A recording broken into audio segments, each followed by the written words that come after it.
देखते हैं class BA third year में हमने आपको IMF इंटरनेशनल मॉनेटरी फंड अंतर्राष्ट्रीय मुद्रा कोष के बारे में बता चुके थे, जिसकी जो स्थापना मतलब कह सकते हैं कि 1 मार्च 1947 को अंतर्राष्ट्रीय मुद्रा कोष केवल 40 सदस्य थे, जिनकी संख्या वर्तमान में 186 हो चुकी है। इससे और आगे बढ़ती गई है तरीके से।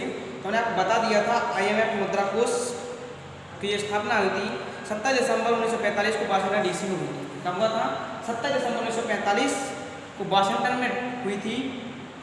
और इन्हें सही रूप से जो कार्य प्रारंभ किया था वो था 1 मार्च 1947 से कार्य को किया था, प्रारंभ किया था। तो आज देखते हैं मुद्रा कोष की सदस्यता एवं ढांचा के बारे में समझते हैं कि सदस्यता में क्या है।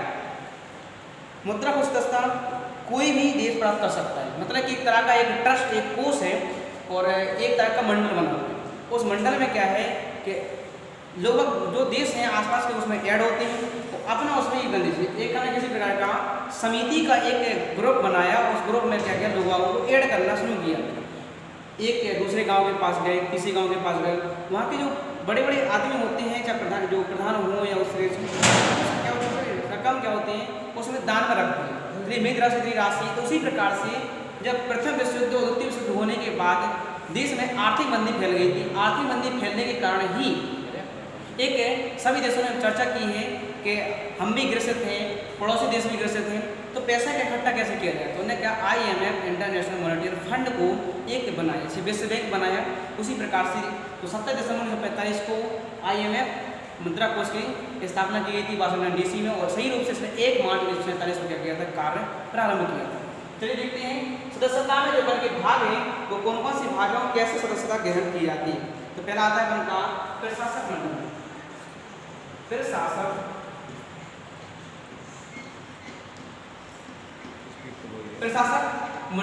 मंडल में क्या होता है कि एक, जैसे आपने देखा होगा एक जज देखे हों, बगल में एडवोकेट बैठे रहते हैं, जज सामने बैठा, उसी प्रकार से एक वो मंडल होती है। सामने क्या होती है, 5 आपने नाम सुना होगा जो अंतर्राष्ट्रीय न्यायालय वगैरह होते हैं, तो उसमें आपने देखा होगा एक महासभा होती है और सुरक्षा परिषद होती है।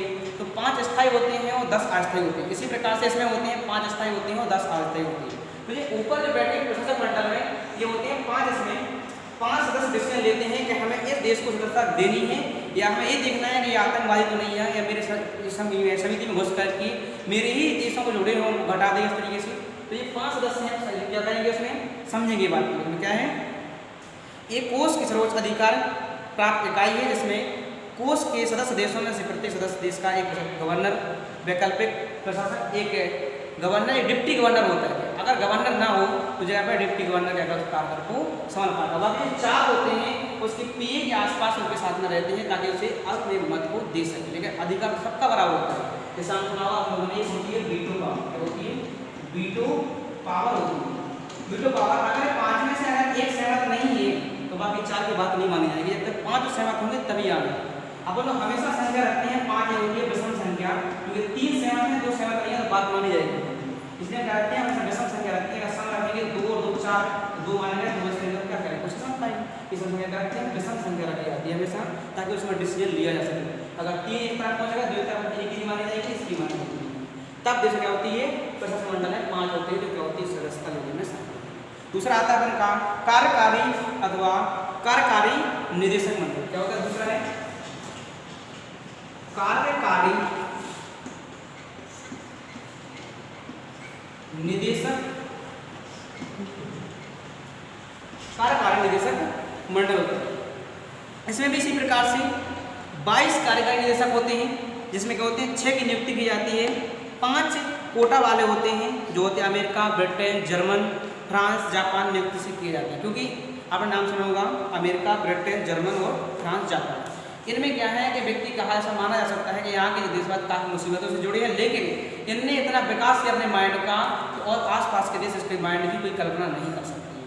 इसलिए क्या होते हैं देशों को इनमें से कोटा से चुने जाते हैं, इन्हीं को सबसे पहले रखा जाता है।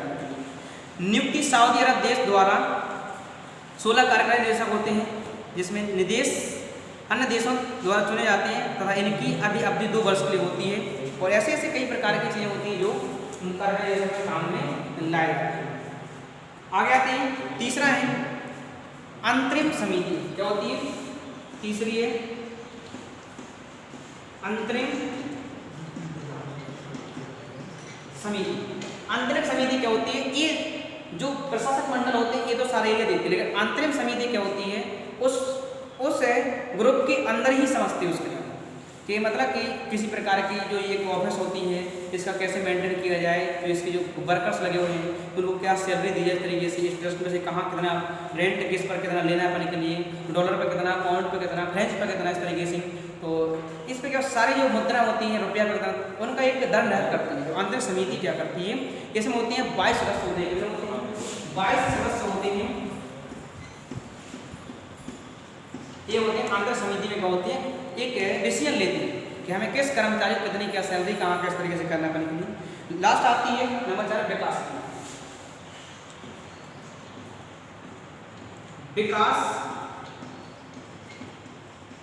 समिति।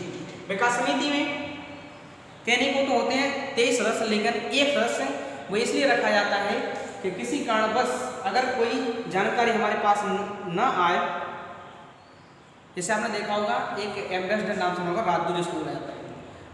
राजदूत को कोई किसी प्रकार कोई देश उसको किसी प्रकार का टोक टोक नहीं कर सकता है, क्योंकि वही राजदूत होता है। उसी में होता है 23वां सदस्य होता है जो कोई भी देश के पास जा सकता है। मतलब कि हमें आप सदस्य लेने नहीं आ रहे हो, हमें अच्छा लगा कि आप हमारे ट्रस्ट में अगर आ जाएंगे तो अच्छा हो जाएगा, तो 23वां सदस्य वहाँ पर जाता है और उसे अपनी बात इस साइड से रखता है, तो होता है वो विकास की समिति के दायरे में रखा जाता है। कितने होते हैं? इसमें 22 सदस्य होते हैं। तो इनकी भी क्या होती है? 3 साल की सदस्यता दी जाती है। ये था अपना क्या मुद्रा कोष की सदस्यता एवं उसका ढांचा। 4 भाग होते हैं, 4 भागों में टोटल मिला के 25 से मतलब कि 25 से 50 सदस्य हो जाते हैं और यही क्या होते हैं साथ इसको संभालते हैं। ये टॉपिक सही था, आगे देखेंगे कल।